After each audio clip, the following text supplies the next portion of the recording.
नमस्कार, मैं हूं श्री नारायण तिवारी और आप देख रहे हैं नेशनल न्यूज। महाराष्ट्र कांग्रेस के हैवीवेट लीडर, उत्तर भारतीयों में सर्वाधिक लोकप्रिय नेताओं में से एक पूर्व गृह राज्य मंत्री कृपाशंकर सिंह ने आज भारतीय जनता पार्टी में प्रवेश करके अपने जीवन की एक नई शुरुआत कर दी है। कृपाशंकर सिंह एक ऐसे नेता थे कि जिनके यहाँ जब तक वो कांग्रेस में रहे, उनके यहाँ आने वाला कोई व्यक्ति नाराज होकर नहीं जाता था। चाहे वो गृह राज्य मंत्री रहे, चाहे महाराष्ट्र प्रदेश कांग्रेस के महासचिव रहे। महाराष्ट्र की बात छोड़िए, देश के कोने कोने से भी आने वाले कांग्रेसी उनके यहाँ आते थे और प्रसन्न होकर के हंसते हुए मुस्कुराते हुए जाते थे।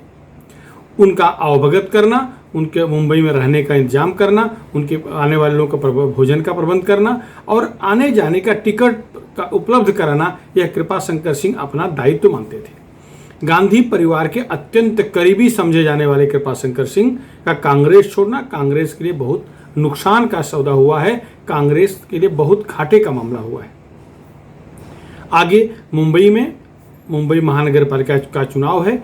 मुंबई महानगर पालिका समेत राज्य में 11 महानगर पालिका का चुनाव है, जिनमें 4 महानगर पालिकाएं ऐसी हैं जहां हिंदी भाषियों की अच्छी खासी तादाद है। कृपाशंकर सिंह मूलतः उत्तर प्रदेश के जौनपुर जिले के रहवासी हैं। भले ही इनकी पैदाइश वहां हुई हो, लेकिन महाराष्ट्र में पिछले 40 साल से जिस तरह से महाराष्ट्र में रच बस गए हैं, उन्हें कोई उत्तर भारतीय कम मराठी उत्तर भारतीय ज़्यादा मानते हैं। महाराष्ट्रियन भी उन्हें मानते हैं, उत्तर भारतीय तो उनको अपना समझते ही समझते हैं। जब वो गृह राज्य मंत्री थे तब भी उनके यहाँ आम हिंदी भाषी या आम गरीब महाराष्ट्रियन पहुंच सकता था, ऐसी उनकी हिदायत पुलिस विभाग को थी और सबका काम करते थे। आने वाले व्यक्ति को अपने यथासंभव संतुष्ट करके भेजना उनका काम हुआ करता था। जो लोग उन तक पहुंचते थे वो आने के बाद बड़ाई जरूर करते थे। इस हैवीवेट हिंदी भाषी नेता के बीजेपी में जाने से बीजेपी का जरूर फायदा होता दिख रहा है। बीएमसी चुनाव है मुंबई में। वास्तविक मुंबई में 20 से 22% ही मराठी भाषी लोग हैं। बाकी ये सारे मिनी इंडिया है मुंबई। यहाँ बड़ी संख्या में करीब 40% की आबादी हिंदी भाषियों की है और उसमें भी पूर्वांचल के सर्वाधिक लोग हैं। पूर्वी उत्तर प्रदेश के सर्वाधिक लोग यहाँ रहते हैं, जिनका संबंध मुंबई से भी रहता है और पूर्वांचल से भी रहता है। बिहार पूर्वांचल भरा हुआ है। तो मुंबई बीजेपी में आने से, कृपाशंकर के बीजेपी में प्रवेश कर जाने से मुंबई बीएमसी ठाणे महानगर पालिका के चुनावों में तो फायदा होना ही होना है। 2022 में जो चुनाव उत्तर प्रदेश में होने जा रहा है, भाजपा इनका उपयोग पूर्वांचल में अपने स्तर पर कर सकती है। ये पूर्वांचल में प्रचार काम कर सकते हैं और करते भी रहे हैं। भले मुंबई में रहते हैं तो वहाँ इनका आना जाना विधिवत बना रहता है, संपर्क बनाए रहते हैं। तो ये बड़ी घटना के रूप में लिया जा रहा है। बुधवार के दिन, जिस दिन केंद्रीय मंत्रिमंडल का विस्तार हो रहा था, इस विस्तार की खबर के चक्कर में भले ही खबर दब गई, लेकिन बुधवार के दिन मुंबई विधानसभा में विपक्षी नेता देवेंद्र फडणवीस, पूर्व मुख्यमंत्री देवेंद्र फडणवीस और प्रदेश भाजपा अध्यक्ष चंद्रकांत दादा पाटिल की मौजूदगी में नरीमन पॉइंट स्थित कार्यालय में इन्होंने भाजपा प्रवेश किया।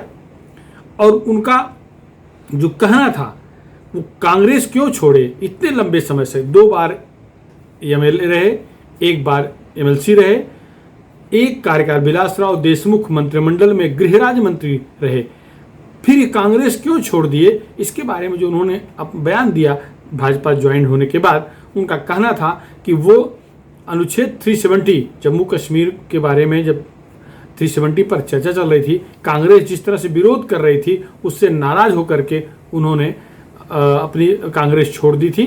वैसे 1.5 साल पहले कांग्रेस छोड़ चुके हैं।